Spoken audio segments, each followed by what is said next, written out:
el sílabo, que realmente no es mucho, todos lo tengamos y todos lo cumplamos. Ya de ahí para allá lo que demos en demasía no representaría tiempo perdido porque es conocimiento que ustedes tienen, pero no todo lo que yo le he impartido, que creo que yo he sido demasiado, digámoslo de esta manera, generoso o amplio en los temas que le he tratado de impartir, iría al examen, porque muchos temas, me imagino que no todos los docentes lo hayan tocado y por tanto y por cuanto no podrían estar incluidos entre los temas de la universidad. Entonces, esta semana nos pondríamos de acuerdo en lo referente a cuáles son los temas que realmente vamos a evaluar. Este fin de semana inclusive vamos a volver quizás a reunirnos los docentes, tener un grupo de preguntas en el banco, y yo les informaré oportunamente para que tampoco a la hora de prepararse para el examen lo hagan de la manera más adecuada posible. Como es de suponer, yo no voy a saber todas las preguntas quizás, a lo mejor si me sean todas, a lo mejor no sé cómo lo vamos a manejar. Va a haber un profesor principal, ese no soy yo, y ese profesor recibirá toda la materia, ¿no? Sí, todas las preguntas, tanto de teoría como de práctica. Y una vez que eso esté hecho, se hará, no sé si al azar o por consenso, un grupo de preguntas, que otras quedarán para años venideros o quedarán como parte del banco de esa pregunta. Entonces, dicho esto, es muy probable que, en dependencia de lo que digamos y demás, que yo sí le haga el examen que yo les dije, que les hago en términos de cada unidad, de las materias que yo sí le he dado. Es una lección que le tomaría, porque también quisiera que toda la materia que he impartido, también ustedes la tuvieran sedimentada, aunque en el sílabo yo estoy obligado a cumplir como sílabo lo que dice el sílabo. Pero todo lo que dé de más tampoco es que no lo pueda hacer. El sílabo no es una camisa de fuerza. Es lo que me dice lo que estoy obligado a cumplir. Pero lo que yo le he impartido también yo se lo puedo evaluar. Pero bueno, todavía no lo tengo decidido. Ya le digo que la semana que viene yo les diría si haremos o no haremos la lección, porque tampoco quiero sobrecargarlos ni sobregirarlos a ustedes. Y quizás, si hay que recapitular algo de más de las cosas que sí sé que vayan a la evaluación, yo también les haré conocer, ¿ya? Entonces, dicho esto, vamos a partir de síndrome histérico y vamos a igualmente darle la mayor cantidad de materia de la asignatura que podamos en el tiempo que disponemos, ¿no? No creo que esté de más algunas cosas que quizás las puedan haber visto. No sé cuánto sea así, yo no tengo el programa de morfofisiología 1.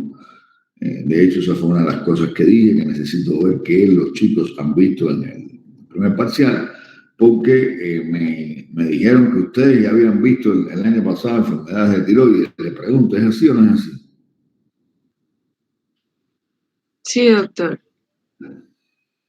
Y entonces, bueno, uno ahí está medio que trocado, porque entonces tiroides, ¿en qué sistema lo pusieron? Porque tiroides, hasta donde yo sé, son enfermedades endocrinas, ¿no? Entonces, pero dicen que parece que ustedes habían visto ya una parte de endocrino el pasado año, por eso es que no estaban todas las glándulas. Y así me hicieron conocer. Entonces, bueno, yo realmente no tengo el programa del sílabo del año anterior. Yo, aunque puedo esperar por la carrera, pero quiero decirle que desde el primer momento es algo que he pedido y no lo tengo. Yo les agradecería si alguno de ustedes cuenta con el sílabo del pasado curso, que me los hiciera llegar para yo también tener más o menos una idea de lo que han visto, y se los voy a agradecer infinitamente. No obstante, si la carrera me lo envía, mucho mejor. Entonces, chicos, vamos a comenzar con síndrome histérico. Bueno, ¿qué cosa es síndrome histérico y qué cosa es ictericia? ¿Ya? Bueno, la ictericia no es otra cosa que la coloración amarilla de piel y mucosas que va a estar dado o va a estar originado por el aumento de la bilirrubina sanguínea. Y su presencia va a asegurar una condición mórbida o una patología. El síndrome histérico es aquel conjunto de síntomas y signos que aparecen producto de aumento de la bilirrubina y que no solamente va a estar dado por la coloración amarilla de piel y mucosa, sino también que van a tener otro grupo de cortejo sintomático. Ítero es color amarillo. Síndrome histérico ya es el ítero más algunas otras patologías, ¿verdad? Ahora, lo primero que tienen que tener claro, la primera cosa, es que hay ictericia y pseudoictericia, ¿ya? ¿Qué ando es? Hay una ictericia, cuando hay coloración amarilla de piel y mucosa. La verdadera ictericia, lo primero que se pone amarillo son las escleróticas y después se pone la piel. Sin embargo, la pseudoictericia, ¿ya? Nunca, aunque se pongan amarillo, que parecen una calabaza, ¿ya? Nunca van a colorear ni las mucosas ni las escleras, ¿ya? Porque la pseudoictericia van a hacer coloración amarilla de la piel, ¿ya? Y eso lo pueden provocar algunos medicamentos, por ejemplo, la quinacrina, que cuando le da el sol, ¿ya? Es un medicamento que se utilizó, incluso la quinina y la quinidal, que son antirrítmicos, pero la quinacrina se utilizó como antiparasitario. Y usted, cuando se exponía al sol, se ponía amarillo. Se le decía a los pacientes que no cogieran sol. Imagínense cómo iba a trabajar y no coger sol, ¿verdad? También se ve que en algunos alimentos, como son la zanahoria, como es el zapallo, ¿verdad? Y hay personas, digamos, que dentro de las prácticas de su dieta o de su pseudo dieta, por ejemplo, se toman un vaso de jugo de zanahoria 2 veces al día, 3 veces al día, porque son un buen antioxidante y todas esas vainas, y te vienen a la consulta con una coloración amarilla en las manos y en la piel, pero sin embargo las escleróticas están normales y además las pruebas de función hepática están normales y además la bilirrubina directa, indirecta y total está normal.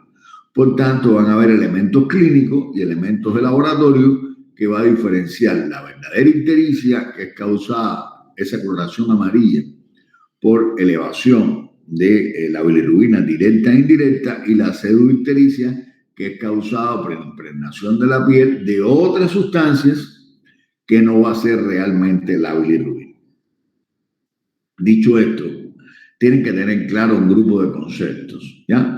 Primero, el rango normal de la bilirrubina va a variar entre 0.3 y 1 miligramo por decilitro. Cuando supera los 2.5, es que yo voy a poder apreciar que la persona tiene clínicamente una ictericia. Quizás ya un médico con muchos años de experiencia pueden ver un tinte ictérico o una ictericia muy ligera con cifras superiores a 1.5 más o menos, ¿ya? Pero sin embargo, del 70 al 80% de los observadores médicos y no médicos, cuando la bilirrubina ya está entre 2 y 3, van a poder ver que hay un ictero. Ya le dije que 1.5, 2 lo pueden ver algunos médicos con experiencia, ¿no?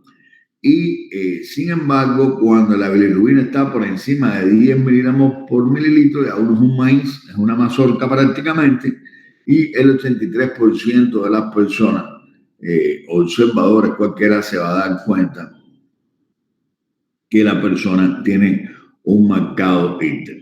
Sin embargo, valores entre 1 y 2 miligramos también van a haber desde el punto de vista clínico, desde el punto de vista subclínico, manifestaciones que en ocasiones el médico se lo puede ver. Va a tener abajo de la lengua, va a estar subentérico, en el globo ocular, cuando uno la manda a bajar el globo ocular puede ver que tiene un ligero tinte amarillo, pero lo importante es que mientras la cifra está normal no hay íntero. Por encima de 1 ya hay hasta 2, hay un elemento subclínico que un especialista lo puede darse cuenta, pero ya cuando está por encima de 2.5 lo ve la población general, ¿ya?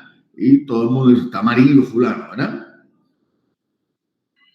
Ahora, la ictericia, como la había dicho, primero se ven las escleras. El segundo lugar donde se encuentra es en las mucosas, debajo de la lengua, ¿ya? Escleróticas y mucosas, ¿ya? La ictericia prolongada a predominio directo, ¿sí? Cuando la bilirrubina está conjugada, ¿ya?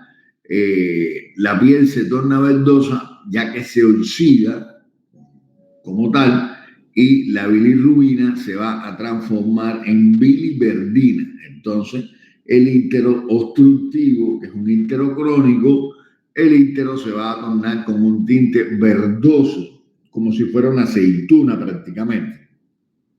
Y si eso continúa, se va a poner ya no verde, sino más oscuro y se va a tomar melánico. Por eso hay una clasificación semiológica del íntero que antiguamente se usaba, hoy en día no se usa tanto, pero que era flavínico, rubínico, verdínico y melánico, que en más de una ocasión yo les he hablado, porque realmente nos traduce bastante información en el momento de la apreciación. El diagnóstico diferencial de una ictericia con una verdadera pseudoictericia, la causa más común de la pseudoictericia es la ingestión de betacarotenos, en particular la zanahoria y el zapallo son los que más lo pueden dar, ¿ya? Y los pacientes con insuficiencia renal crónica, los pacientes con cánceres avanzados, también pueden querer un tinte amarillo de la piel, ¿ya? Porque tienen un color, mi país se le dice papel craft, ¿ya? Que es el papel ese en la envoltura, pero es un color pajizo que parece como una paja y tiende a tener cierto valor amarillento, ¿ya? Pero no hay ictericia, no hay coloración amarilla ni en las escleras ni en las mucosas. Es un tinte que te coge la piel, que es propio de los pacientes renales y de los pacientes con cánceres, ¿ya? Que es un tinte pajizo. Entonces, algunas características de las bilirrubinas. La bilirrubina vamos a tener directa e indirecta. La bilirrubina indirecta es la bilirrubina no conjugada y la rubina directa es la bilirrubina conjugada. Disculpen porque yo a veces no pronuncio bien la R, pero bueno, yo trato de hacer mi esfuerzo para que ustedes modular mi voz para que ustedes puedan entender. Pero bueno, la bilirrubina indirecta, en primer lugar, la bilirrubina indirecta es tóxica. La bilirrubina directa no es tóxica, ya se conjugó, pero la directa es tóxica. La bilirrubina indirecta, que es la que ocurre cuando hay una destrucción de la hematía, por tanto, o no hay una conjugación de la bilirrubina a través de la glucuroniltransferasa, ya, por ejemplo, si no me Gilbert, esta va a estar unida a la albúmina. Como está unida a la albúmina, no se puede excretar por el riñón, porque si no perdiera albúmina. Entonces tiene una fuerte unión a la albúmina, ella va a ser liposoluble, se va a excretar, entonces, por tanto, se va a ver en la sangre, ¿no? Que va a estar un tanto elevada, ¿no? No se excreta por el riñón y por tanto en un íntero que esté desde el punto de vista hemolítico o un íntero de causa de bilirrubina indirecta, las orinas van a estar normal y para elevar o para eliminar la bilirrubina, el organismo va a excretarla a través de las fecales. que sería el estercobilinógeno. Entonces, cuando la causa de hiperbilirrubinemia es 100% indirecta, el íntero va a ser flavínico, es un color amarillento, ya que no se impregna en la piel como tal, pero la orina va a ser relativamente de un color normal porque no se va a poder excretar a pesar de estar amarillo por las vías urinarias, pero las heces fecales se van a colorear de oscuro y usted va a ver una hiperpigmentación de las fecales.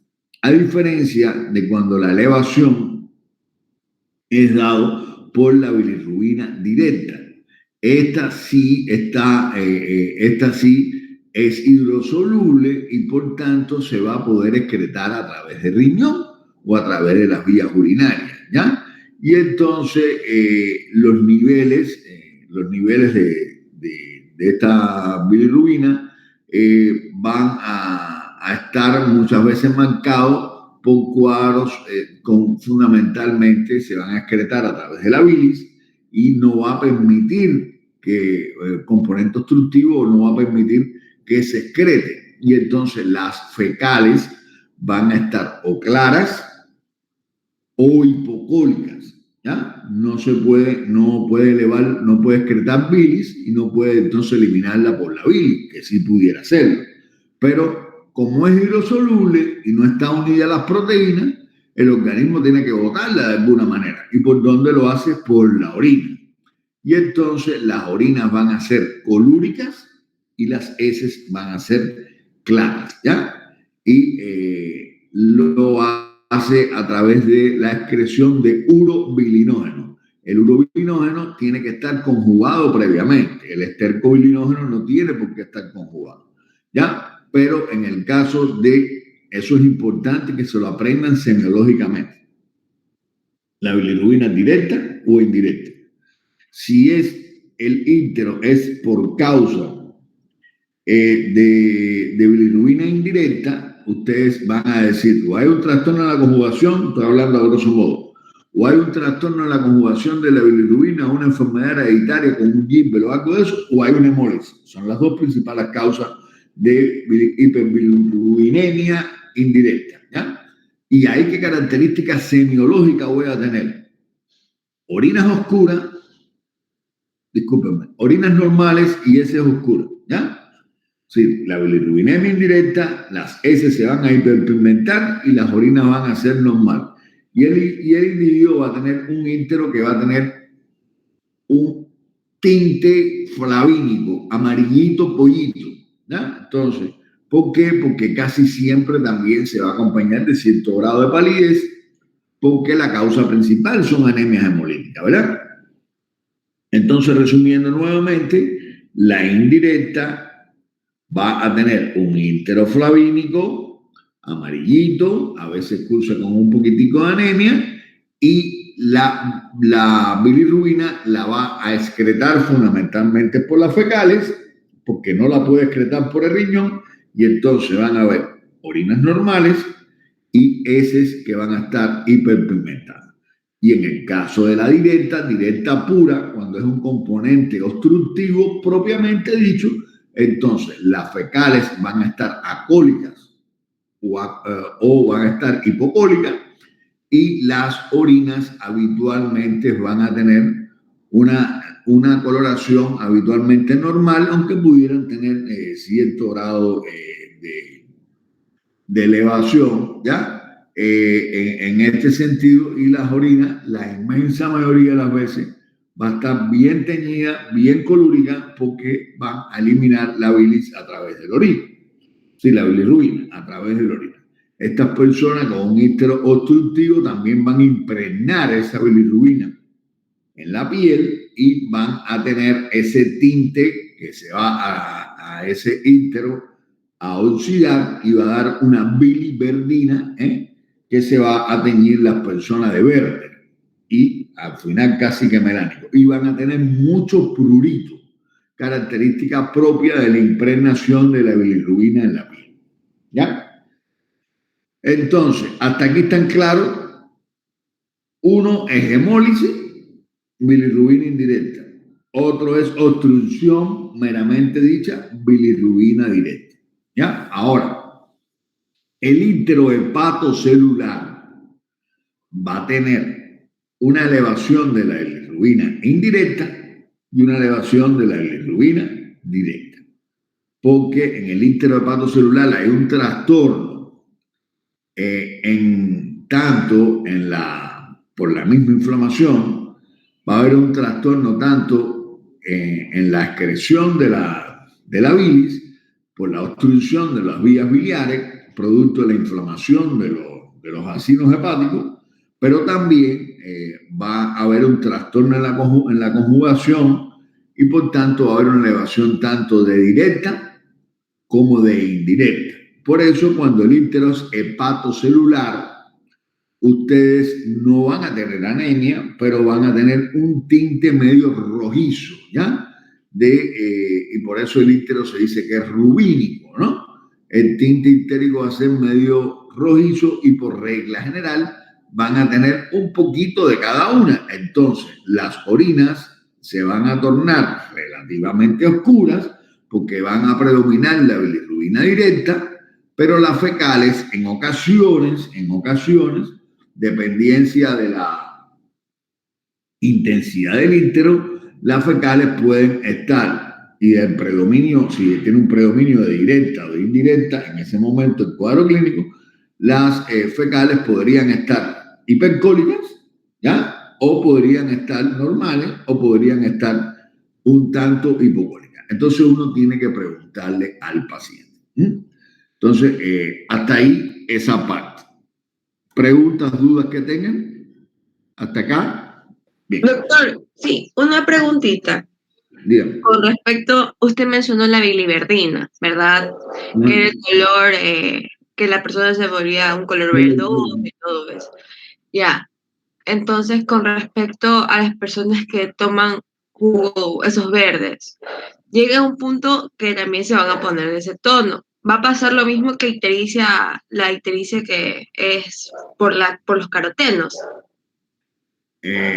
Realmente, las escleras, cuando es por otra causa, las escleras se quedan blanquitas y no igualitas que pase con los betacarotenos. ¿Ya? Ah, ya, doctor. Igualito. Gracias. Bien. Entonces, chicos, los tipos de ictericia, ya les había ido haciendo referencia. Vamos a tener un color amarillo pálido, que es la ictericia flavínica, que casi siempre coexiste con anemia. La ictericia va a ser leve y se van a ver fundamentalmente las ictericias hemolíticas y va a estar elevada fundamentalmente la bilirrubina indirecta. El color amarillo rojizo, que es la ictericia rubínica, es esta que está acá, del intrahepatocelular. Miren cómo es colorado. El paciente es cuando tiene lesiones hepatocelulares. Y el de vein de aceituna o la verdínica, que es este señor que ven acá medio verdoso, que parece un marciano, casi siempre es por colostasis y casi siempre, disculpen, una persona mayor obedece a una neoplasia de páncreas, ¿ya? Entonces, las clasificaciones, las diferentes clasificaciones que pueden tener la ictericia, van a ser varias, ¿no? O pueden haber diferentes clasificaciones y diferentes entidades que pueden dar ictericia. Ante un íntero uno tiene que orientarse, ¿no? Cómo están las fecales, cómo está la orina, cómo está esto, para uno más o menos irse orientando. Y desde el punto de vista fisiopatológico puede ser por un exceso de producción de la bilirrubina, como sucede cuando hay una destrucción aumentada de la materia prima, como ocurre cuando hay un aumento de la bilirrubina indirecta por un aumento de la hemólisis, ¿ya? O porque hay alteraciones enzimáticas, que vamos a dar trastorno en la conjugación, como es el déficit de la glucuroniltransferasa en el síndrome de Gilbert, o porque hay un defecto en la excreción, por ejemplo, cuando hay una colostasis intrahepática o intrahepática, y habitualmente aquí vamos a tener la coloración de un ínteroverdínico con los depósitos de colesterol y como tal, aumento de las aminotransferasas y de la fosfatasa-alcalina, ¿verdad?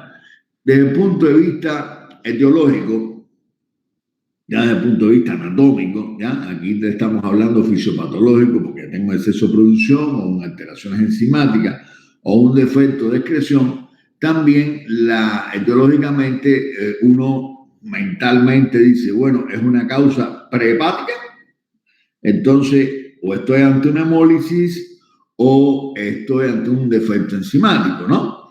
Si es de causa hepática, hepatocelular, habitualmente lo primero que me viene a la cabeza es o estoy ante una hepatitis o estoy ante una cirrosis. Y si la causa es poshepática, digo, bueno, o tengo una coledocolitiasis o tengo un cáncer de páncreas, pero tengo un componente obstructivo. Y yo tengo que ubicarme cuando tengo una ictericia para saber dónde podríamos estar desde el punto de vista de la ictericia, ¿verdad? Entonces, las causas de ictericia van a variar mucho en dependencia de las personas según la edad, ¿ya? En el caso de los niños, por ejemplo, un niño, un neonato, ¿ya? La principal causa en un neonato es la ictericia de recién nacido por los conflictos de grupo ABO y conflictos RH, ¿verdad? También en un niño podríamos ver por la lactancia materna, que en ocasiones también le pueden dar el ítero fisiológico de recién nacido, que también se ve por el paso de la bilirrubina fetal de la hemoglobina fetal a la hemoglobina SS, o ya en niños de más edad las hepatitis virales, las anemias hemolíticas que muchas veces son hereditarias en los primeros momentos de que el niño nace, no lo tenemos clarito, y bueno, ya en países en vía de desarrollo y donde se ve lo bastante aumentado las incidencias de la patología de la malaria, también podríamos ver como causa de ítero la hemólisis que provocan parásitos como es el paludismo, que es lo que da es una hemólisis, ¿verdad? Las atresias biliares, los trastornos congénitos de las vías biliares y las hepatitis autoinmunitarias que pueden dar estos niños. Ya en el adulto fundamentalmente van a ser las obstructivas y las hepatocelulares, ¿ya? Las hemólisis igualmente son las anemias hemolíticas, pero las causas obstructivas fundamentales fueran la obstrucción de la conducta biliar, la colestasis inducida por medicamentos y las estenosis biliares. Yo tengo que irme ubicando, ¿no? Tengo un ítero que es verdínico y el individuo está con prurito, bueno, estas deben ser las causas, ¿no? Ahora el ítero es rubínico y el individuo parece tener unas manifestaciones de problemas de una patopatía. Ya aquí voy a pensar en que tengo una cirrosis o que tengo una hepatitis viral o que tengo una inducido por medicamento, ¿ya? Y en particular a veces una patología que se da por aumento de tamaño en el hígado y por aumento de tamaño en el vaso, que te puede provocar una hemólisis, ¿ya? Que se llama hiperesplenismo, ¿no? O incluso algunas enfermedades de atesoramiento hepático, como el Gaucher, Niemann-Pick. Eso en algún momento de su carrera lo verán, ¿ya? Que ustedes se tienen que formar de médico general y esto son cosas muy particulares del internista y además bien particulares para un internista, que son las conocidas enfermedades de atesoramiento, pero aquí también podrían haber anemias hemolíticas por aumento de la destrucción de los hematíes, pero con una participación hepatocelular, ¿ya? Ahora, las causas de hiperbilirrubinemia pudieran ser directas e indirectas, ¿ya? Las causas de bilirrubina directa, esto es prácticamente trastornos, vamos a ver causas de hiperbilirrubinemia por trastornos enzimáticos en gran medida, va a ser el síndrome de Ewing-Johnson y el síndrome de Rotor, ¿ya? También de directa solamente directa, indirecta solamente síndrome de Gilbert-Cleaver-Nahan, la hemólisis, el eritropoiesis infectiva y la resolución de los hematomas. Y habitualmente cuando es el paciente es hepatocelular o obstructivo, van a tener aumento de la bilirrubina total con un predominio de directa o un predominio de indirecta, pero casi siempre tiene aumento de las dos bilirrubinas, ¿ya? Cuando es solamente de una o solamente de otra, estas son fundamentalmente las causas, ¿ya?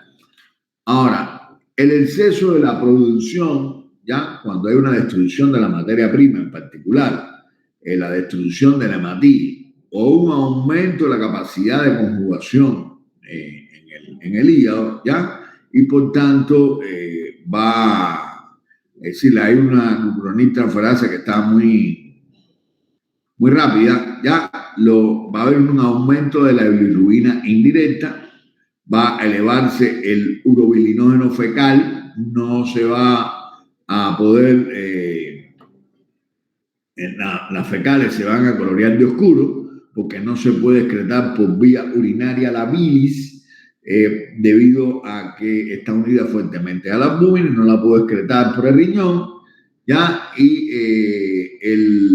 el paciente va a tener unas fecales, que es lo que le había hablado, que van a estar hiperpigmentadas, ¿ya? Va a estar, las heces van a estar hiperpigmentadas y la orina va a tornarse relativamente clara, ¿verdad? Para no hablar solamente de semiología y no meterme en la parte fisiopatológica, ¿ya?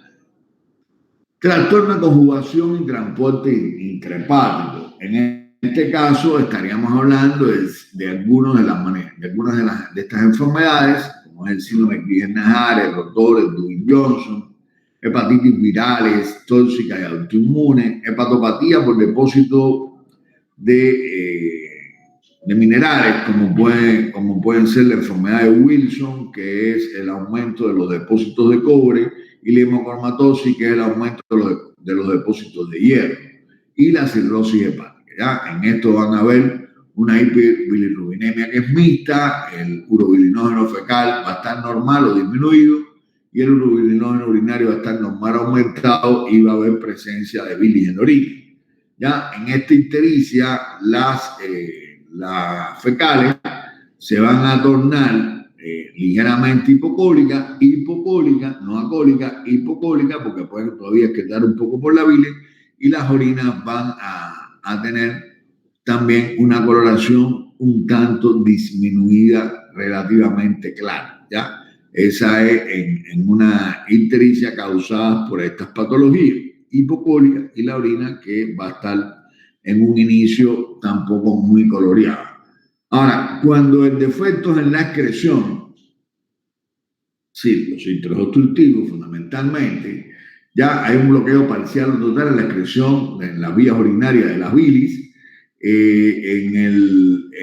Esto se va a ver en patologías como la litiasis, disculpen, litiasis, cirrosis, tumores, pancreatitis, algunos fármacos, ¿no?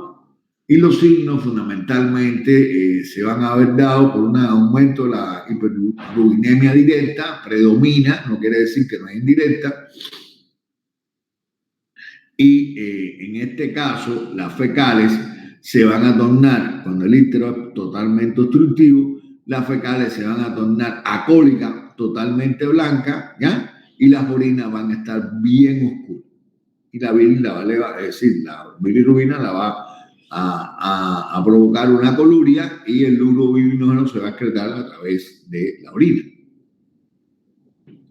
Algunas de estas patologías, solamente para su conocimiento, por ejemplo, el síndrome de Gilbert, ¿ya? Hay el síndrome, está la enfermedad de Gilbert y está el síndrome de Gilbert. La enfermedad de Gilbert es el defecto congénito que aparece por déficit de glucuroniltransferasa, ¿ya? Pero el síndrome de Gilbert pudiera ser ocasionado secundariamente, disculpen, a una patopatía en sentido general, y que no es un defecto congénito, sino el síndrome es cuando va a haber una incapacidad que puede ser transitoria de la enzima. Pero bueno, síndrome de Gilbert, vamos a hablar aquí en sentido fundamentalmente de la enfermedad de Gilbert, ¿no? Es una alteración hereditaria que está asociada a un aumento a nivel de la bilirrubina indirecta y que tiene un carácter autosómico recesivo. Esto es un problema en la caja TATA, que es el promotor ahí para la síntesis de la clorotranferasa. Sí, es para lo que es la inscripción y el síntoma principal que van a tener estas personas es que durante estrés, esfuerzos físicos, depresión, trastornos alimentarios, las personas van a hacer un ítero que va a ser un ítero con aumento de la bilirrubina indirecta, 100% indirecta. Por tanto, las S van a estar aumentadas de la coloración, ¿ya? El déficit de cloronitransferasa es producto de un DEN, ¿ya? Y la bilirrubina va a estar menor a 6 gramos, pero estas personas van a ser a expensas de la indirecta, ¿ya? Y hay medicamentos que mejoran, en particular el fenobarbital, le da Clidriram, y con eso desaparece. Y además, el síndrome de Gilbert es bastante frecuente. Las personas con enfermedad de Gilbert aprenden a vivir con ella, pero fíjense que está presente en el 8% de la población normal. Significa que dentro de ustedes, ¿ya? Pudieran haber, al menos por la cantidad y proporción que representan, pudieran haber, si es un 8% de la población, quiere decir que 1 de cada 10 prácticamente pudieran tenerla, lo cual significa que 2 o 3 de ustedes, ¿ya?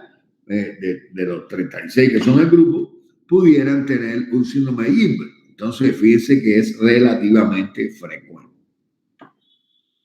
El síndrome de Crigler-Najjar, ¿ya? Esta es la ausencia completa de la cloronitransferasa. Con el síndrome de Gilbert se vive normal, chicos, ¿ya? Las personas viven y tienen una vida normal, solamente a veces se ponen un poquitico amarillo cuando desencadenan la enfermedad, dejan de hacer un poco de ejercicio, tienen una vida más sedentaria, se toman un cuartico fenobarbital y resolvieron el problema, ¿ya? Sin embargo, el síndrome de Crigler-Najjar, rara vez estas personas llegan a la vida adulta porque no tienen glucuronitransferasa, no pueden como tal conjugar la bilirrubina y por tanto no van a poder quitar la fuerte unión que tienen con las proteínas plasmáticas. Por tanto, no van a poder excretar la por la orina y tendrán que hacerlo exclusivamente por las fecales, ¿ya? Y estas personas van a tener un incremento paulatino del ítero hasta llegar a impregnación a nivel neurológico y van a dar en los niños el quenítero, ¿ya? Y ese quenítero, cuando esa bilirrubina está muy elevada, puede conducir a convulsiones, muerte e incluso parálisis cerebrales, ya también, y con retardo y todo lo demás. Y por regla general, estas personas no llegan a la edad adulta porque van a tener cifras de bilirrubina por encima de 20. Hacen fallo hepatorrenal y terminan casi siempre su vida en edades tempranas, ¿ya? El síndrome de Crigler-Najjar 2 es cuando hay una reducción de la cloronitransferasa. Este es más frecuente que el tipo 1 y estas personas sí llegan a la vida adulta, ¿sí? No es que no tienen absolutamente nada, pero sin embargo, estas personas igualmente van a tener una característica muy similar al síndrome de Gilbert, pero con una enfermedad mucho más grave, ¿ya? Estos siempre van a vivir amarillo. El Gilbert van a tener a veces íntegra, que a veces van a estar normal. En el síndrome de Gilbert, en el Crigler-Najjar tipo 2, siempre van a tener íntegra y algunos llegan a la vida adulta, ¿ya? Pero no se van a modificar con esos inmunomoduladores como el fenobarbital. Va a estar amarillo porque tú eres amarillo y no eres chino, ¿eh? El síndrome de Rotor fue descrito por un internista de apellido Rotor, ¿ya? Y entonces ahí mismo, en honor a su mamá, le puso Rotor, porque el primer apellido de él no era Rotor, pero bueno, es una forma rara de hiperbilirrubinemia que va a afectar a ambos sexos y que va a tener una ictericia no hemolítica y que por regla general se va a cursar con dolor abdominal, fiebre y ítero, ¿ya? En esto las enzimas hepáticas van a estar normales, la TGO, la TGP, es una característica, es un síndrome ligado a una cromosomopatía, es autosómica recesiva. En este, la bilirrubina va a estar siempre por abajo de 7, pero va a ser muy similar al síndrome de Dubin-Johnson, pero el paciente no va a tener fiebre, ¿ya? Dentro de un paciente histérico, en sentido general, yo tengo que ver dos cosas. hacer un adecuado interrogatorio y hacer un buen examen clínico. En cuanto al interrogatorio, tengo que ver la edad, porque como ya ustedes vieron, la edad nos va a dar muchos elementos. La forma de inicio, si fue súbito, si no fue súbito, el entorno, porque vivir en una zona geográfica donde podrían haber, digamos, paludismo, pudiera ser esta la causa. Hay que hacer una semiología detallada, recolección de todos los síntomas, ver qué medicamentos toma, qué fármaco ha consumido, por ejemplo, el consumo de paracetamol, ¿verdad? Los síntomas acompañantes, el color de las heces, el color de la orina, si tiene prurito, si no tiene prurito. Todos estos son elementos vitales en el interrogatorio a la hora de orientarme ante un interno. Desde el punto de vista clínico, tengo que hacer un adecuado examen físico, ver si tiene patomegalia, si no tiene patomegalia, si tiene manifestaciones de insuficiencia hepática, si tiene, no sé, el paciente, si tiene manifestaciones de hipertensión portal, si presenta, digamos, circulación colateral, si tiene ascitis, si no tiene ascitis, todos estos elementos, si tiene prurito, si tiene huellas de rascado, todos estos elementos tengo que tenerlo a la hora de yo poder considerar, ¿no? Ante que estoy presente. Por tanto, algunas cosas van a tener valor semiológico importante. Por ejemplo, la edad. Una persona de menos de 30 años, lo primero que uno va a pensar y lo primero que te viene en la cabeza es que tenga una hepatitis viral.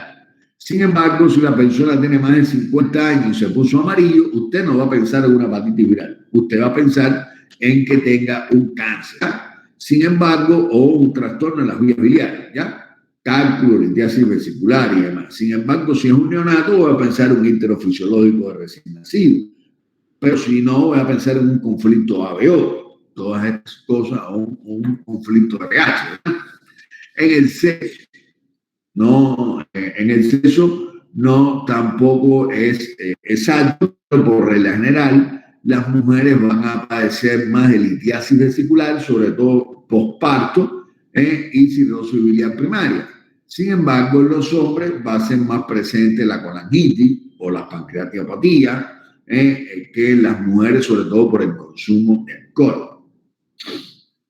Hábitos tóxicos, la sensualidad, una persona promiscua, una persona con una conducta sexual no coherente con la vida moderna, con el uso de condón, es decir, sensualidad responsable, aunque usted sea prostituta, usted use un medio de protección de que a usted le permita no enfermarse, pero bueno, una promiscuidad te va a conducir habitualmente a hepatitis, ¿verdad?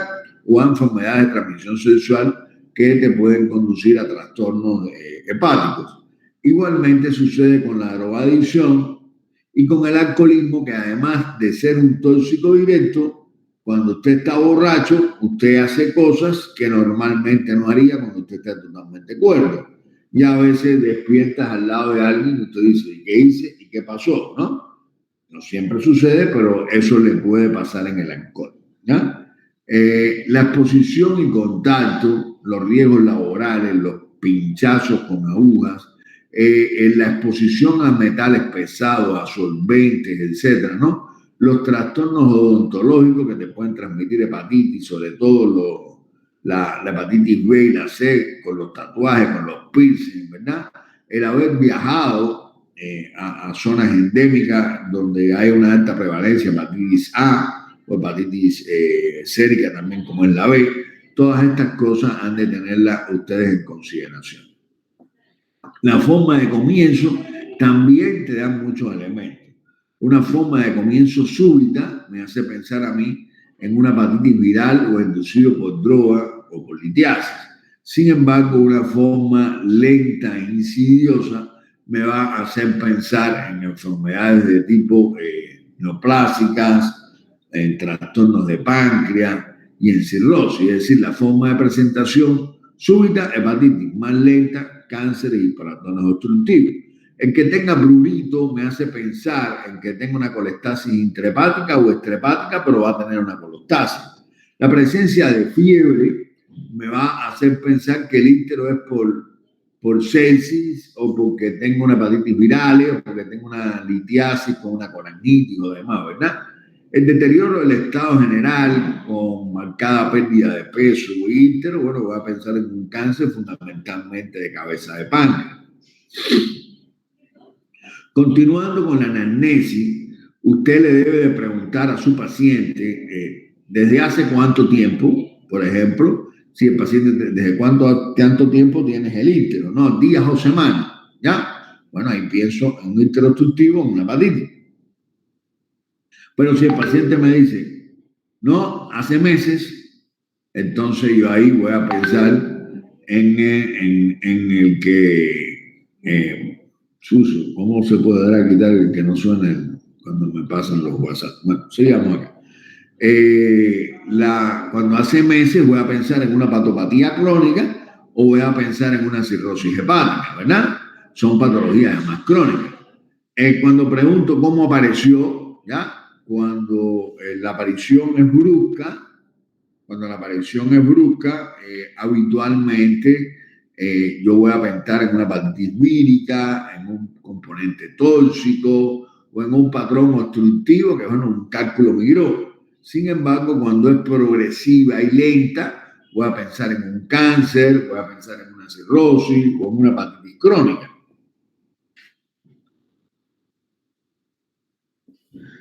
La intensidad de la ictericia. Fíjense cuántos elementos semiológicos podríamos tener, cuando el íntero es moderado, pienso en una cirrosis o en un íntero hemolítico. Cuando es muy intenso el íntero, pienso en un íntero obstructivo, ¿ya?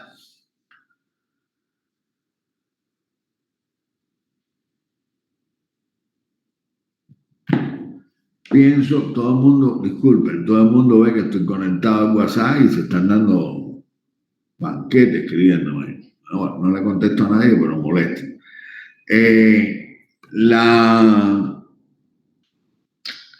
La situación de que la intensidad sea variable se pueden ver en patologías, cuando hay hemólisis, cuando hay cirrosis, que algunos elementos desencadenan, digamos, o exacerban la enfermedad en un momento determinado. Hay factores agravantes, por ejemplo, en las hepatitis a virus B, las vacunas, las transfusiones te van a desencadenar el íntero cuando usted está siendo portador de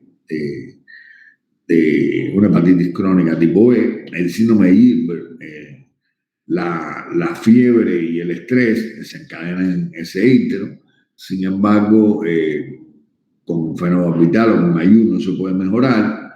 La hepatitis viral tipo A habitualmente se pone más histérico con la ingestión de pescado crudo o con agua.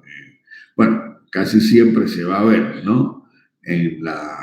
Cuando las personas han comido pescado crudo o agua no potable, sobre todo en zonas geográficas que tienen una alta prevalencia. La presencia de fiebre con escalofrío e íntero, uno casi seguro dice, eso es una colangitis. Fiebre con escalofrío, tanto escalofrío y ese íntero, eso se ve en las colangitis. Ya eso los médicos a veces lo decimos casi que de a uno. Sí, y sobre todo si la fiebre es de más de 39 grados, 38,5, 39 hasta 40. Sin embargo, a veces cuando es fiebre sin escalofrío y el íntero, y si la fiebre no es tan elevada, 38, 37,7, más o menos, pensamos en una hepatitis vírica, ¿ya? Y también en ocasiones, si eso se acompaña de dolores musculares, pensamos en una leptospira. Pero cuando solamente tenemos fiebre y también tenemos el antecedente consumo de alcohol, también podríamos pensar en una hepatitis de causa etílica. La presencia de dolor abdominal con un íntero me va a hacer pensar en patrones de causa obstructiva, sin que el íntero sea causado por cálculos, o un dolor localizado en el cuadrante superior derecho, vamos a pensar en hepatitis vírica, en cirrosis, o en tumores, ¿verdad? sobre todo el carcinoma pancreático, cuando ese dolor abdominal es un dolor sordo de tiempo de evolución, ¿verdad? Si el dolor se irradia la espalda, vamos a pensar en esas patologías pancreáticas, en algunas patologías gástricas como tal, ¿ya? Cuando hay, además de ítero, dolor articular y cefaleas, pudiera pensar en una hepatitis vírica. Si usted tiene, además de ítero, tiene diarrea, vamos a pensar en una hepatitis, sobre todo las hepatitis A, ¿ya? Y la pérdida de peso con ítero, vamos a pensar en carcinomas y tumores. Fíjense cómo hay una cantidad de elementos clínicos que me pueden hacer llegar a pensar, a orientarme ante ese ítero, ¿ya? Ahora vamos al color de la orina. Una orina que tiene el mismo de siempre es una hiperbilirubinemia no conjugada, ¿ya? Pero si el color es como una Coca-Cola, vamos a pensar que es un ítero de causa hepatocelular o es obstructivo, porque está a expensa de la directa. Si es sanguinolento, la orina, y está ictérico, entonces vamos a pensar o que tiene un síndrome hepatorenal, ¿ya? O que tiene una leptospirosis hemorrágica, ¿verdad? Y que da un clásico síndrome que le dicen la fiebre de los pantanos, la fiebre de aguas negras, ¿ya? Que se llama síndrome de Weiss, ¿ya? Pero no, eso no, solo para que ustedes conozcan. El color de las S, cuando está despigmentada o totalmente alcohólica, vamos a pensar, fíjense que son blancas, en un ítero obstructivo. Y vamos a estar con unas S hiperpigmentadas en el ítero hemolítico, ¿ya? Y entonces la colodicolitiasis, cuando va y viene porque se obstruye y se desobstruye, va a ser intermitente. El ítero hoy, es decir, la acolia hoy, hipocolia mañana, S normales, eso es un cálculo que está mirando ahí en el colegio, construye y desobstruye. Sin embargo, en las neoplasias, cuando el proceso es canceroso, maligno, ahí una vez que aparece la obstrucción, no se quita salvo que venga un stent, ¿ya? Eso es otro síntoma que pueden ver ustedes dentro de las coloraciones de las fecales. La exploración física, ¿ya? Las escleróticas van a aparecer coloración amarilla cuando la bilirrubina está en 2.5. Por eso lo primero que se ve amarillo son las escleróticas. Sin embargo, la piel y mucosa va a aparecer después de los 6 miligramos y hay otras zonas que, como son el cuero cabelludo y demás, que se pueden ver a veces hasta amarillo, se van a ver en ictericias muy severas, ¿ya? Fíjense cómo la hemólisis y la hepatitis vírica, la intensidad es un amarillo claro y casi siempre tiene una tendencia flavínica. El ítero hepatocelular, por compromiso hepatocelular, fundamentalmente por enfermedades necróticas, inflamatorias o litiasis, que son íteros causados por enfermedades hepáticas, el tinte rubínico, con intensidad rubínica, y el color es un amarillo anaranjado, un amarillo zapote, un amarillo azafranado, como el zapote ese grande que ustedes se comen. Y la colostasis es que puede ser de bendínico, incluso llegando a melánico, es un color verde aceituna que es bien intenso, ¿verdad? Y este es cuando está elevado fundamentalmente una ictericia causada por un patrón obstructivo.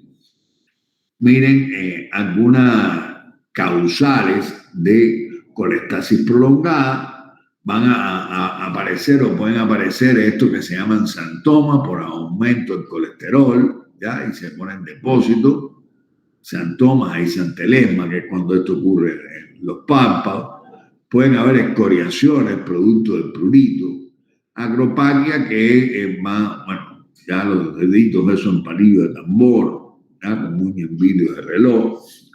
Puede haber la presencia de circulación colateral, ascitis y venas periumbilicales, en muchas ocasiones con la presencia de un soplo periumbilical, casi siempre nos va a traducir de que la persona tiene una cirrosis hepática y que por tanto va a tener una hipertensión portal, ¿ya? Y por tanto estaríamos hablando de una enfermedad hepatocelular, cuando yo veo que tiene ascitis y todo lo demás, ¿ya? Habitualmente estas personas van a cursar con esplenomegalia y como tienen una gran esplenomegalia que se llega a tornar gigante, muchas veces estas personas no solamente pueden tener sangrado y varices esofágicas, sino también estas personas en muchas ocasiones van a tener un cierto grado de hemólisis. Por eso van a tener elevado no solamente el íntegro por causa de hepatocelular, que es predominio directa, sino hay veces que también empiezan a presentar anemia por la destrucción de los glóbulos rojos por el paso por los sinusoides del vaso.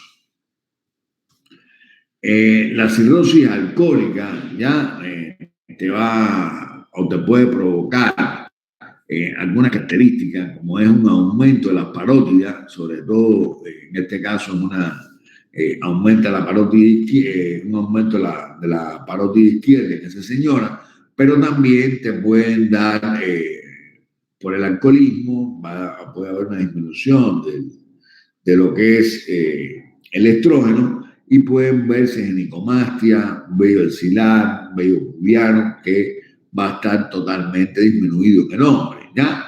Y también puede ocurrir una cosa que se llama la contractura de Dupuytren, ¿ya?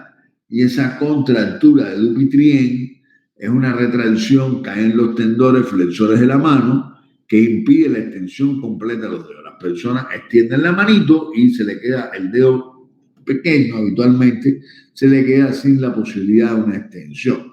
Y habitualmente el paciente lo corrige con la misma mano contralateral, ¿ya? Que no es un dedo resorte, que es otra patología que se ve por trastorno en los ligamentos, pero que ocurre en los dedos, pero del centro de la mano. Más el dedo medio, el dedo índice. También cuando hay una patopatía crónica pueden haber arañas vasculares. Miren qué linda está esa araña vascular. Miren aquí que parece una arañita, una medusita, ¿ya? Con un centro más intenso. Hay una foto más grande de las arañitas vasculares que él tiene, ¿ya? El eritema palmar, esas manos rojitas que se ven en las hepatopatías crónicas. El prurito y la colostasis ya se ve sobre todo en la cirrosis biliar primaria, en los patrones obstructivos, ya. Habitualmente las personas tienen que rascarse, no pueden vivir sin rascarse, pueden tener equimosis, ya, esos trastornos por trastorno de la coagulación, ¿verdad? Ya vimos insuficiencia hepática y todas esas cosas las vimos. En la piel pueden tener también rinofimia, miren la nariz cómo se pone, miren, una nariz medio que, y la rinofimia que se pone rojito y se le ponen roja aquí, como a veces con arañitas vasculares, que tienen que ser eritema palmar. Miren los antelesmas que cuando salen los ojos, ¿verdad? La palpación hepática, pueden haber un aumento de tamaño del hígado, tienen que describir las características del hígado, si es doloroso, si no es doloroso, si es aspensa el lóbulo derecho, si es aspensa el lóbulo izquierdo, si es micronodular, si no es micronodular, si es borde fino, si el borde es, digamos, irregular, si es firme, si no es firme, ¿verdad? Todo esto me va a poder a mí dar valores semiológicos que me van a poder a mí permitir orientarme antes si estoy en una patopatía de causa inflamatoria, de causa infecciosa, de causa tumoral. Un hígado duro, irregular, eso es metastásico. Un hígado que solamente tiene un borde aumentado de tamaño, pero es duro, bueno, ahí estoy pensando en un hepatocarcinoma. Y así, para no un hígado aumentado difusamente la glándula, doloroso, una hepatitis, para que comprendan, ¿ya? La palpación de la vesícula, signo de Cuvier-Terrier, la palpación de la vesícula me va a mí dar elementos clínicos de que tengo un patrón obstructivo. Patrón obstructivo habitualmente de vías biliares, en particular el páncreas, ¿verdad? El cáncer de cabeza de páncreas, pero la vesícula palpable y dolorosa también lo puede ver en la colecistitis aguda, pero casi siempre cuando eso está presente es que hay una obstrucción mecánica en la bilis y casi siempre por abajo del conducto cístico. Y entonces la bilis se empieza a llenar de tamaño, ¿ya? Y por tanto se va a originar un aumento de volumen marcado de la vesícula que la vamos a tener palpable, ¿verdad? Cuando yo palpo el vaso, que normalmente no se palpa, igual que la vesícula, igual que el hígado, que normalmente no se palpa, salvo los pacientes brevilíneos, el vaso, vamos a tener una mascada de esplenomegalia, y cuando hay una esplenomegalia, vamos a pensar o que estoy en presencia de una anemia hemolítica, que te dan vasos gigantes, o que tengo una hipertensión portal y entonces tengo en presencia de otras manifestaciones de insuficiencia hepática, ¿verdad? Y tengo una circulación colateral o demás. Si el íntero es flavínico y tengo un aumento de la bilirrubina indirecta, ya estoy seguro que es una anemia hemolítica, pero cuando el paciente solamente tiene una esplenomegalia muy grande, ya vamos a pensar en algunas patologías que son propias de las causas de esplenomegalia gigante, como pueden ser la lesmania, como pueden ser los linfomas, las leucemias mieloides, como pueden ser la amiloidosis, como puede ser también, bueno, creo que ya le dije la malaria y algunas anemias hemolíticas para no hacerle tan intenso lo que le estoy conversando, ¿no? Pero que son causas de esplenomegalia. Y habitualmente las hepatitis también en muchas ocasiones pueden tener esplenomegalia que habitualmente no es tan gigante como le estoy hablando, ¿ya? En cuanto a los exámenes de laboratorio, usted ante la presencia de un íntero debe hacer un hemograma.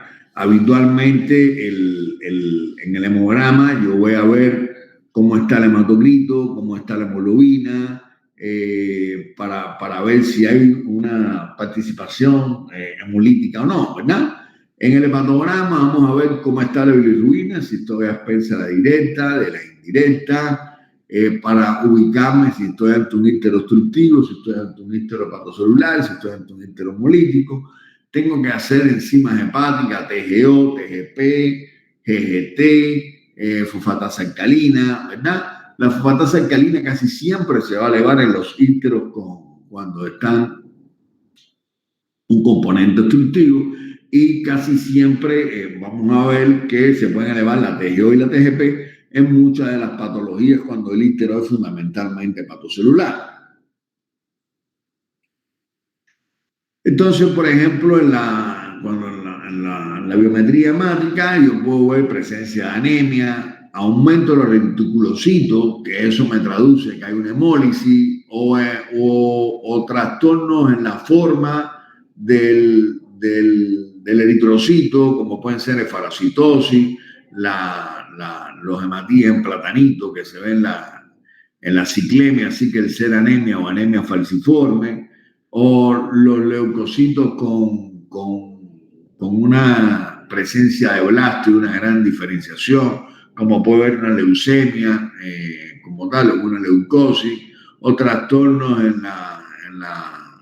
en las cadenas enzimáticas de la hemoglobina, con un predominio de hemoglobina G o hemoglobina fetal, etc. Las pruebas funcionales hepáticas, vamos a ver que pueden haber elevación de las aminotransferasas, en particular la TGO, la TGP, aunque el LDH también se puede ver. En las insuficiencias hepáticas, cuando ya va a estar bien establecida, va a tener trastorno en la coagulación, ya eso lo vimos días pasados, van a haber trastorno en la producción de la albúmina, va a haber hipoalbuminemia, y como colostasis, vamos a ver que la colostasis va a estar elevada en pruebas desde el punto de vista de la fosfatasa alcalina y la gamma gluturonil transferasa se van a elevar, ¿ya? Algunas pruebas inmunológicas que se hacen para el estudio de un ítero van a ser los marcadores serológicos de hepatitis, que uno lo llena de una, hepatitis A, hepatitis B y hepatitis C. Si pienso en una hepatitis autoinmune o una enfermedad inmunitaria, mando anticuerpos antimitocondriales, antinucleares, antimusculo liso, antígeno calcinoprionario, buscando también que sea unido a metastásico. Desde el punto de vista de imagenología, lo primero que indico habitualmente es una ecografía o ultrasonido, que habitualmente después indicamos una tomografía buscando patrones tumorales, obstructivos y demás, pero casi siempre terminamos haciendo una colagio-resonancia y posteriormente una colecistografía retrógrada, que puede ser lo mismo percutánea que lo mismo que puede ser transduodenal. Se pueden hacer otros estudios con marcadores de radioisótopo, con tecnecio, etc. ¿Ya? La ultrasonografía habitualmente en un paciente con ítero me va a dar o me pudiera dar la presencia de colelitiasis, de coledocolitiasis, la dilatación de los conductos biliares, que puedo precisar si es intrahepático, si es extrahepático, si tengo una vesícula engrosada, las paredes, si está aumentada de volumen, ¿verdad? Si tiene una enfermedad pancreática, sobre todo la cabeza de páncreas, y habitualmente cuando los tumores tienen más de 3 centímetros se puede hacer el diagnóstico por esta vía, ¿verdad? Miren acá una ecografía, ahí está señalada con la flecha la presencia de una obstrucción o una dilatación de la vía biliar, una vesícula gigante, miren ahí, es esto que este es el coledoco. ¿Ya? Son patrones ecocardiográficos, presencia de litiasis. La tomografía computarizada, que nos va a dar dilatación de los conductos, calcificaciones, neoplasia, casi siempre más de 3 centímetros, y enfermedades pancreáticas en sentido general. Aquí tienen un patrón, sobre todo tumoral.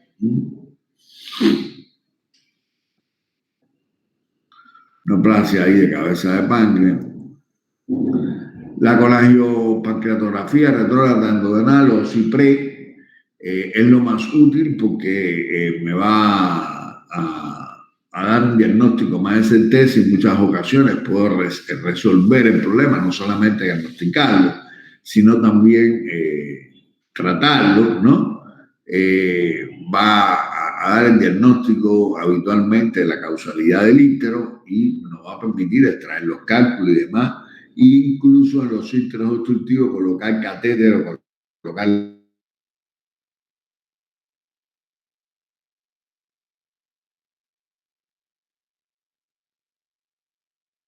stent, que es como se llama, ¿ya?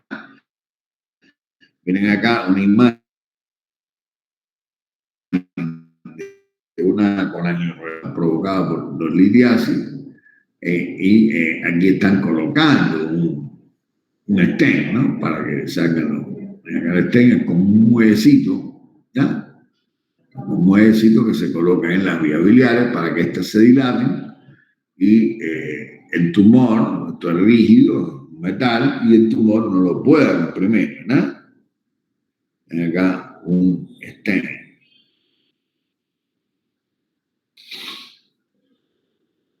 En la imagen de una laparoscopía. Miren cómo se puede extraer el cálculo con ese sistema tan inteligente que es como una sombrillita, se abre, se mete el cálculo, se recoge y ahí tú lo puedes sacar, ¿ya? Eso que lo inventó se quedó vacío porque realmente elimina un montón de cosas y de complicaciones el hecho de poder hacerlo por vía CIPRE, la extracción de esas litiasis. También está la colangio transhepática, que ya no se hace por vía duodenal, sino se hace con una percusión y por vía fluoroscópica, ahí de vías biliares, y también se pueden mapear las vías biliares y descomprimirlo, ¿no? Aquí solamente para cultura general, miren cómo se puede, con esa aguja larga se colorean las vías biliares. Miren acá un stop en las vías biliares, una dilatación marcada de la vía biliar, ¿verdad? Aquí casi siempre por un o por una litiasis, por un tumor, ¿eh? Igualmente una dilatación de una vía biliar extrahepática,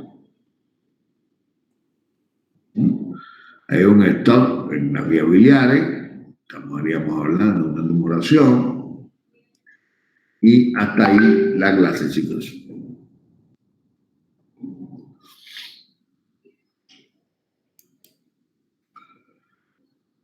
Ahorita no sé qué hice. Acá estamos. Entonces, chicos, pregunta relacionado con el tema, traté de ilustrarle lo más posible todo el pensamiento y juicio clínico que podríamos tener ante un paciente que estemos en presencia de una ictericia y cómo podemos hacer para orientarnos. Los médicos nos tenemos que convertir más o menos como si fuéramos un investigador, ¿no? Y entonces, salvando la distancia, porque son dos cosas diferentes, somos como policía, ¿no? Entonces, ¿qué tengo, que no puedo tener, qué puede ser, qué no puede ser, qué pista me da esto, qué pista me da esto otro, ¿no? Y con esas pistas voy llevando a un conjunto de síntomas y de signos que me va orientando y me va acercando cada vez más a un pensamiento. Eso se conoce como método clínico. Y habitualmente, en un 70% de las veces podemos llegar al diagnóstico solamente con ver un elemento, ¿ya? Solo con ver un elemento, ¿ya? Les comento, hay veces que las personas no saben, ¿no? Que los médicos no saben, ¿no? Y tú sencillamente con ver algo tan tonto, tú das un diagnóstico y después las personas te endiosan. Pero sencillamente el médico lo que tiene que ver, saber observar y saber escuchar, ¿no? Y yo, días pasados, voy con una amistad y salimos de viaje, ¿ya? Y cuando iba manejando el amigo, veo que se coge las manos y se sube el párpado. Digo, ¿qué te pasa? ¿Se te cae el párpado? Dice, sí, se me caen los ojos. Hace como 3 meses que me está pasando eso. Digo, le tienes que ir a un neurólogo porque tienes una miastenia grave. Y entonces, ¿tú estás seguro de que te vayas a un neurólogo? Y hace también unos 2 o 3 días me llamó, me dice, no, mandaron un montón de estudios y el neurólogo dice eso mismo que tú dices, una miastenia, ¿cómo tú de verme me dijiste eso? Porque eso es típico de esa enfermedad. Entonces, cuando usted observa adecuadamente una persona, hay cosas que son patognomónicas, ¿no? Si yo veo una persona amarilla que además está todo rascándose, yo sé que es un interobstructivo, si las heces están claras, pero a veces nos cuesta trabajo ir a ver las fecales, pero aunque sea tenemos que preguntar de qué color es la fecal, de qué color es la orina, cuánto orinas, desde cuándo defecas, no defecas, y todas esas cosas tenemos que preguntarlas para nosotros poder orientar, ¿ya? Un momentico nada más, chicos. Dime, Mafa. No, tranqui, estoy en el medio de la clase, ¿ya? Tan pronto termine hoy, ¿ya? Bueno, chao.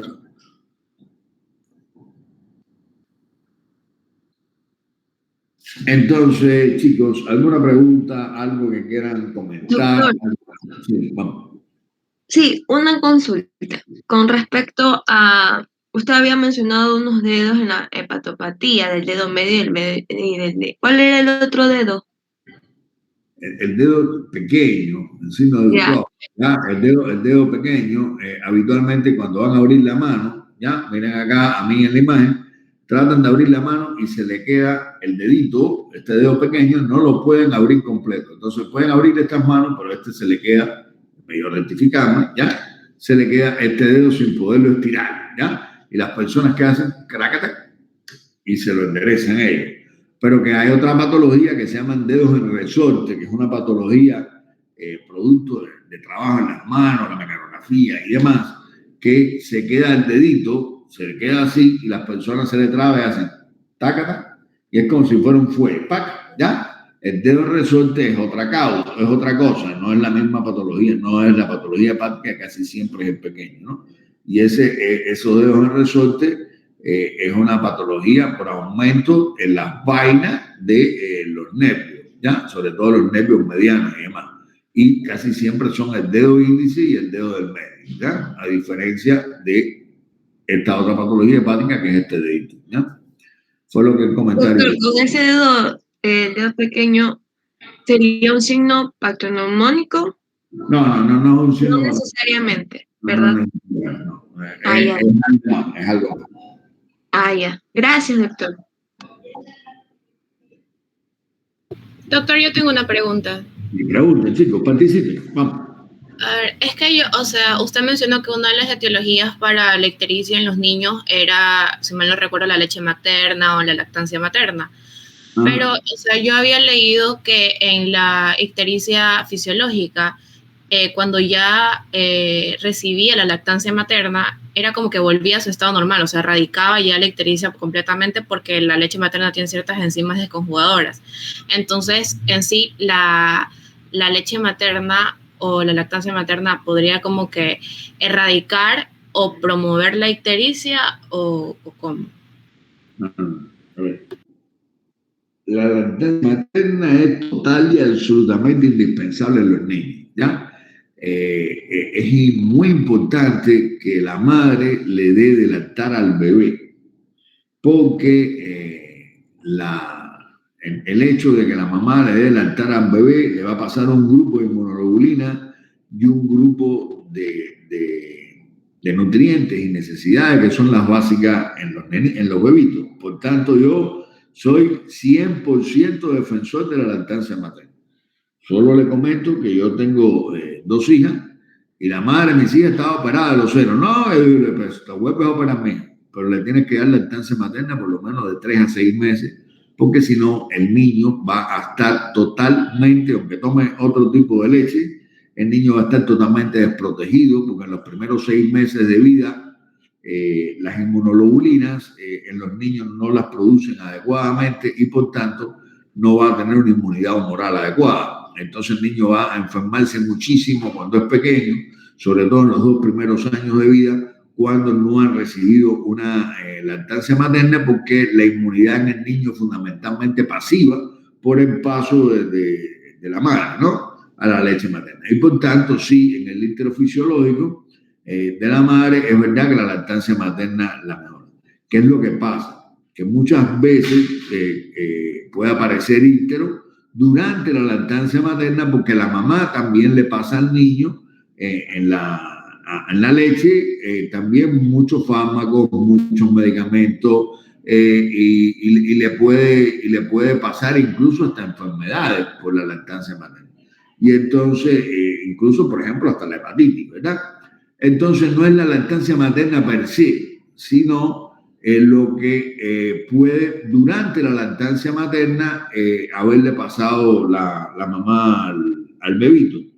E incluso a veces en conflictos no del íntero fisiológico, sino en conflictos ABO, la mamá le puede pasar también anticuerpos, ¿ya?, que ha desarrollado la madre por la diferencia grupal y RH hacia el bebito, y también puede desencadenar cierto grado de hemólisis en el bebé.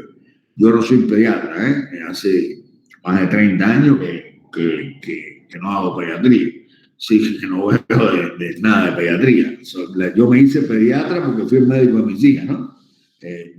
Me hice pediatra en el sentido que me tocó estudiar pediatría, pero no porque me guste la pediatría, porque por eso soy médico adulto. Pero sí están los textos de que la lactancia materna, y le estoy explicando por qué razones la lactancia materna puede ser el origen de un íntero en un niño. Y ante un niño con íntero, usted se va a volver loco, va a decir, bueno, es una hepatitis, es porque la mamá estaba tomando algo. Mamá, que usted estaba tomando, no estaba tomando metimazol, y el médico tiene que tener siempre presente que hay muchas cosas que se pasan por la lactancia materna de la madre a los niños, y siempre hay que explicarle todas estas cosas a la madre. Una madre lactando no puede tomar un grupo de medicamentos, no puede tomar antibióticos, no puede tomar un grupo de situaciones. Una madre que ha tenido muchos embarazos y que tiene conflicto de RH y ABO, cuando lacta a veces le puede pasar o le puede transferir alguna de estas inmunoglobulinas que puede haber desarrollado y pudiera provocar también un ítero en el bebito. ¿Ya? Todas estas cosas les comento que me imagino que la vean en pediatría después. Hasta ahí le puedo decir, ¿no? Ay, doctor, entonces como que básicamente sería, o sea, esa causa sería básicamente provocada por la mamá, más no en sí por la lactancia materna. No. Es por lo que se pasa de la mamá al niño mediante la leche. Ya, doctor, gracias.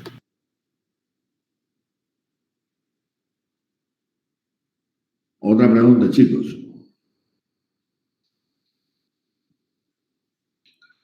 Fíjense, yo no le hablé de todo el proceso de conjugación y de todo el ciclo de la bilis, de la bilirrubina y demás, porque me imagino que eso lo deben estar viendo en las otras asignaturas que vemos de manera paralela, pero siempre le hago algunos comentarios para podernos entender desde el punto de vista semiológico de dónde viene la génesis de algunos síntomas y signos que pudieran tener nuestros pacientes, ¿no? Entonces, chicos, ¿alguna pregunta más? ¿Algo que quieran opinar? Doctor, otra pregunta. Sí, tranquilo, pregunten y no me molesten. O sea, usted mencionó la acropaquia, o sea, los dedos en manos de tambor, o sea, los dedillos, eso. Entonces, ¿por qué se ocasiona eso? Porque yo había escuchado que eso más que nada se dan en enfermedades, o sea, en el EPOC, enfermedades respiratorias. A ver, los dedos en palillos de tambor se pueden, no es patognomónico de nada, ¿ya? Los dedos en palillos de tambor pueden ser fisiológicos. Usted nacer y usted tener, desde que nació, dedos en palillos de tambor, ¿ya? Y eso, y un virus de reloj, sencillamente en usted es de nacimiento. Los dedos de palillos de tambor también se pueden ver en las enfermedades que causen una hipoxia crónica y el organismo, en aras de tratar de restituirse esa hipoxemia crónica, empieza como a crecer, a hipertrofiarse y entonces da un aumento de la avidez, por decirlo de alguna manera, en los extremos más distales. Y el organismo, para tratar de coger más oxígeno, lo que hace es aumentar, y por eso las hipoxias crónicas, como pueden ser las enfermedades respiratorias, la EPOC, da una cosa que se llama osteoartropatía hipertrófica, que se hipertrofia pulmonar. Sin embargo, también yo le comenté que como manifestaciones de las insuficiencias hepáticas, ya también se puede ver o está descrito los dedos en palillos de tambor, y no es producto ni de congénito ni de una enfermedad respiratoria, sino también porque en muchas ocasiones también hay toxicidades crónicas, las hepatopatías crónicas. Ahí, desde el punto de vista... Un momentico.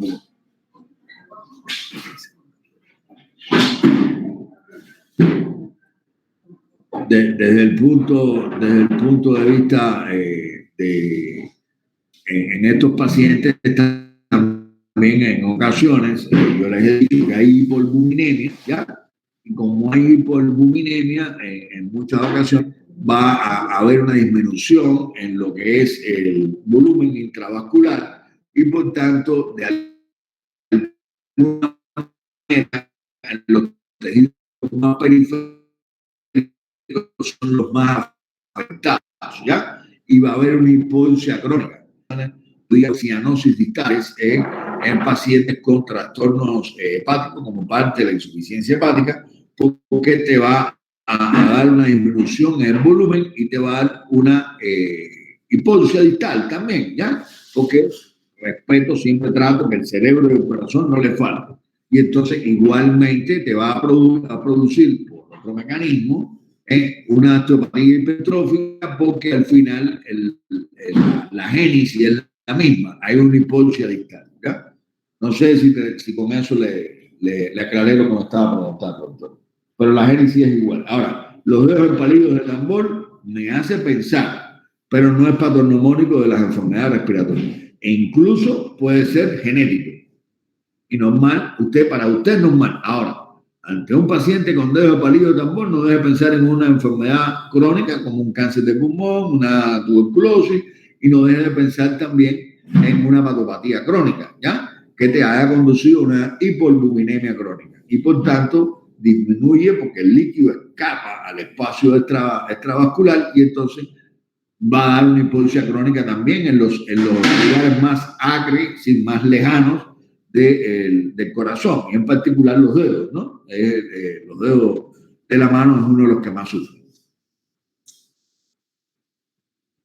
Otra pregunta, chicos. ¿Respondí a su pregunta, doctora?